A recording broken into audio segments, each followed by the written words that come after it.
Naloxone is ruining New York. Now, we could talk until we're blue in the face about how these political hacks are weaponizing the virus and their never-ending cycle of hypocrisy. But outside of that, we certainly have a big issue with naloxone and these opioid overdoses, right? So if you're not familiar, naloxone, or I guess more commonly referred to as Narcan, is an opioid overdose reversal medication. It can be injected directly into the veins, into a muscle, or used as a nasal spray. It's also on the list of the World Health Organization essential medications. And if you look at the NY Well website, you will see each day in New York, about 3 people die from a drug overdose. Naloxone is a medication that reverses overdoses from opioids such as heroin and prescription painkillers. They go on to say, naloxone is a safe medication that reverses opioid overdose, has no effects on alcohol or other drugs. I'm not really even sure what that's supposed to mean. But then if you hop over to the NY Health website, you will see that they're doing at least one training per week for this stuff so you can understand how to administer this, because you're just hanging around so many junkies, you got to have it on you at all times. They also go on to say that it's available for free at community-based organizations. You can also go pay for it out of pocket or use your insurance at a regular pharmacy. There's also a handful of articles from not even that long ago. This one from back in August from NY1.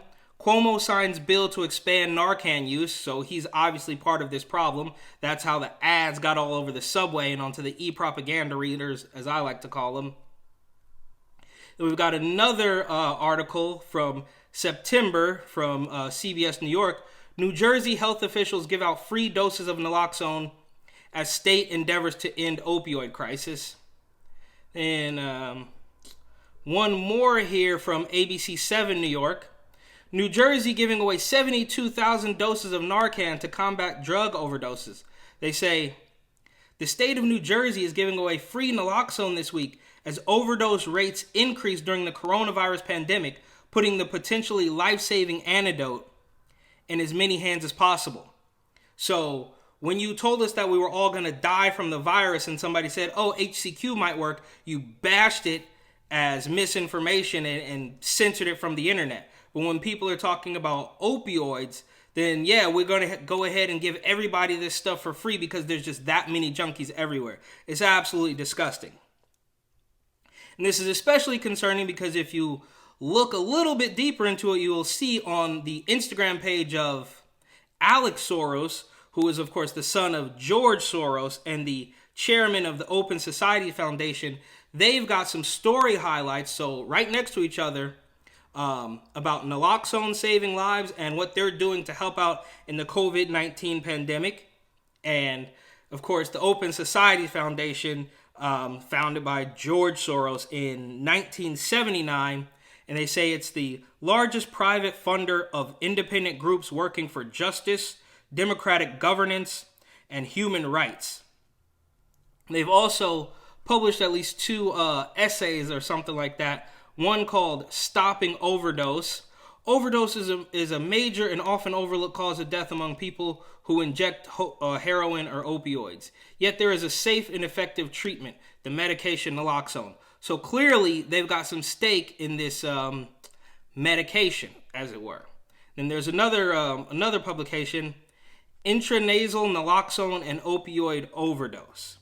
So this is all made worse by the fact that when I went down to the original New York City Chaz at City Hall Park in Lower Manhattan and tried to talk to some of the peaceful protesters down there and ask them what their message was, and I'm thinking they're going to tell me something about fentanyl Floyd, but they launched right into a spiel about naloxone training. Y'all trying to get a message out or what?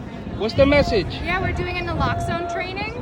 What's that? Naloxone is an opioid overdose reversal medication. Oh, y'all, what? For opioids? Yeah. So that's the message? Is about opioids? Well, we're doing a training for if people overdose, how to reverse it. What does opioid overdose have to do with this? You know, I think that this is a conversation to have later, maybe. And obviously, I'm confused by this because I thought this was supposed to be about Black Lives Matter. So now, in my head, we can certainly link George Soros to these peaceful protesters. Now, obviously, we all knew about that, but this seems to be a little bit more concrete link in my humble opinion. And what's really sad is that New York has already been sold, and not to be too pessimistic about it, but if you've got ads for this stuff all over the place and you know that it's being pushed by George Soros, it's pretty much too late, right? I mean, it's already been sold. That's why the place is crumbling to bits, because they're so corrupt. The subways are falling apart. I've talked about it. The trash bags that are everywhere, the rats, and obviously the bums, the junkies, sleeping barehead on the subway platform.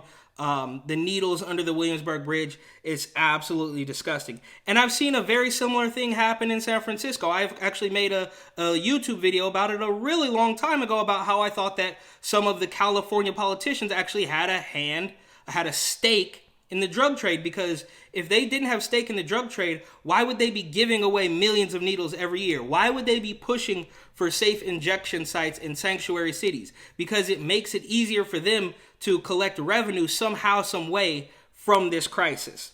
So I guess my point is, unfortunately, New York has already been sold. And no matter what happens, Trump, Biden, anybody who wants to run for some city council seat or mayor or governor or whatever, not to be a Debbie Downer, I think it's already too late for them, and that's why I've driven halfway across the country to get away from that place.